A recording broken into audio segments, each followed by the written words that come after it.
God of War 3 has always been a favorite of mine. I often debate which is the best God of War, this or God of War 2018. No matter what you choose, God of War 3, 12 years later, is still a masterpiece in every way. It still largely holds up visually, its gameplay is the best of old-time God of War, and the size and scale of this game rivals not just the PS3 era, but still now in terms of how big you can go out with your grand trilogy. God of War 3 was the first time I played a God of War game at launch. I'd always heard of the franchise, and I occasionally played parts of God of War 1, but it was never a major franchise of mine growing up. In the year or so before God of War 3, I fixed all that. I played God of War 1 and 2 and was blown away by them, even with it being years later. I remember seeing the trailer for God of War 3 for the first time and was again blown away by the sheer scale the game was going for. And then when I got my hands on the game, well, that was something special. One thing I often forget about this game is how good it feels. This was God of War at its prime. It was right before the collapse of this hack and slash kind of age, but this may be the best game to do it. The fluidity of Kratos, the player's choice of picking not just the Blades of Exile, but the other 3 weapons as the game goes on. And all the weapons have ideal times to use them based off the enemies you're fighting. From platforming to dodging to the fighting itself, it really never gets old as the game's pacing is overall extremely good.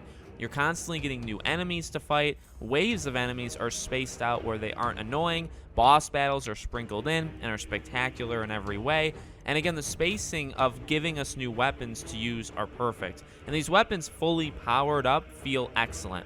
There's been debate on if it was the right or wrong decision to change the gameplay style up for 2018's God of War, but this was the best of the era, and it's still very refreshing to go back and play a game like this. Another aspect of the gameplay was puzzle solving. This was a main component of God of War since the beginning, and a method used to break up the fights. God of War 3 has some very creative puzzle solving. The game slows down towards the end right before the battle with Zeus, but the game has some very clever puzzles like Hera's Garden, the Labyrinth, and more. All very different, not only from each other, but also from puzzles we had already seen in the franchise. The one weakness with this game is the somewhat uneven pace. Now, it's easy to pick that out when this game is about as epic as a game could get. Starting the game literally riding up Gaia, up Mount Olympus, battling Poseidon as the first boss less than 20 minutes into the game.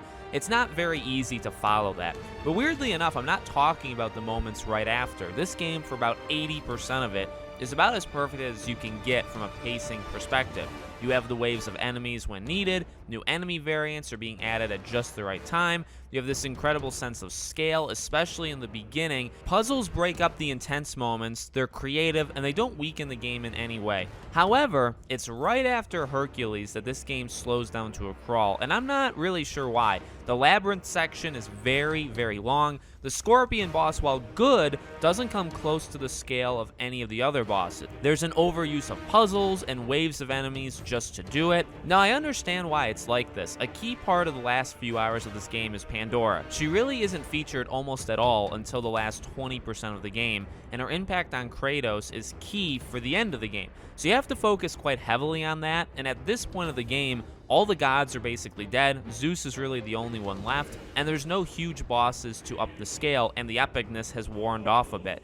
I will say as soon as you raise the Labyrinth, the game goes right back to being insane in all the right ways. I will never forget the first time battling literally any of the major bosses in God of War 3. That alone should tell you how special the game is, because from top to bottom, it's in a class of its own with its boss fights, all feeling incredibly different from the last, but all feeling epic in their own way. Of course, you have the mega opening of Poseidon or the unforgettable Kronos, but each has their own specialty. I personally love the Hades fight, and Hades just overall. Ripping Helios' head off is something you'll truly never forget.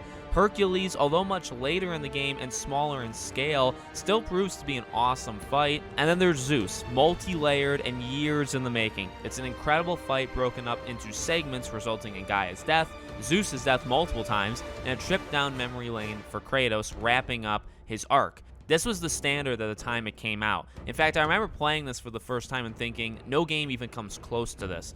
Bigger doesn't always mean better, but the scale of this game is one of its strengths, and is part of what the game's built off of. So you have to keep that scale up as much as possible. And with a game centered on killing gods, there's no better way of doing it than having these massive god-killing battles be your big moments in the game. God of War was never known for its story, but even saying that is kind of weird. The story wasn't looked up to in the same way other PS exclusives were at the time, and as games like Uncharted and The Last of Us and more came out after God of War, there was a stigma that the story and the character of Kratos was easily the weakest link of the series. I always agreed with that to an extent, but where I draw the line is calling either bad.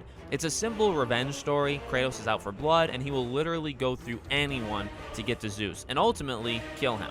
It's as cut and dry as that. There's no intricacies or massive depth, and in my opinion, there doesn't really have to be. This game also really doesn't have a story weaving through it in every second. Large portions of this game go on with Kratos not speaking at all. He's stuck in a location, he figures out how to leave said location to get to the next one, and during that journey, he'll probably kill a powerful Greek god. It's again the last 20% or so of the game where the story really ramps up with Kratos and Pandora. I personally like this relationship a lot. Kratos doesn't have much depth, but that's because he was never really written to.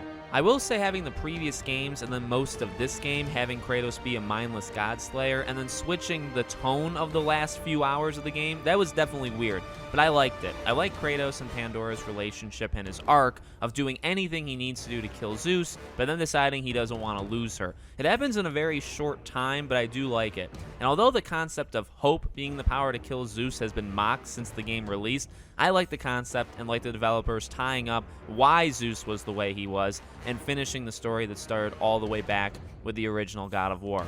The last 40 minutes or so is truly something else in this game. This is what it was all building up to, so it had to be good, and I think they nailed it. Zeus's fight had to be epic, and it was. Multi-stage, bringing Gaia back, and then going through Kratos' past to accept what he did and move on from it. I thought they were all the right moves, and then the confrontation with Athena and Kratos releasing hope to the people instead of giving it to her was quite the twist I did not see coming. My first time playing this game, Kratos stabbing himself did shock me. It wasn't the first time Kratos died, and it most likely won't be the last. But it did catch me off guard, and I was left with a feeling of acceptance. I was perfectly fine with the game ending on his death, only to, of course, figure out a few minutes later that he jumped off the cliff, signaling he's still out there. Even with that added cutscene, I felt the game at the time did an excellent job of delivering what it was always building up to, finishing Kratos' story, and leaving it just open enough that they could continue down the line if they wanted to years later. This is one of my favorite games of all time, and one that I've beaten almost more than any other game, but it's also truly a game that I think holds up 12 and a half years later after it released.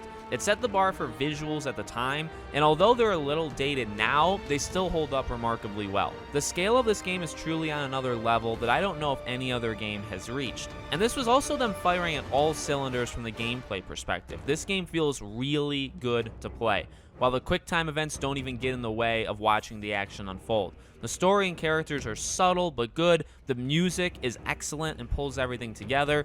It's just a fantastic game. I'll be replaying God of War 2018 very soon in the lead up to Ragnarok, but God of War 3 will always hold a very special place in my heart. And as of right now, I feel confident saying it's still my favorite God of War game, and one of the better games ever made. Well guys, I want to thank you for watching these videos. As always, I love doing them. I got a couple more in the future. God of War 2018 will probably be one. I'm probably going to do something like this for Saints Row, the 2022 version. So there's a lot of fun stuff I have in mind, and I have a long list of games too I'd like to go back to and make videos on. So if you have any games you want me to look at, definitely let me know in the comments. Make sure you guys are subscribed, bell icon turned on, and I'll see you all on the next one.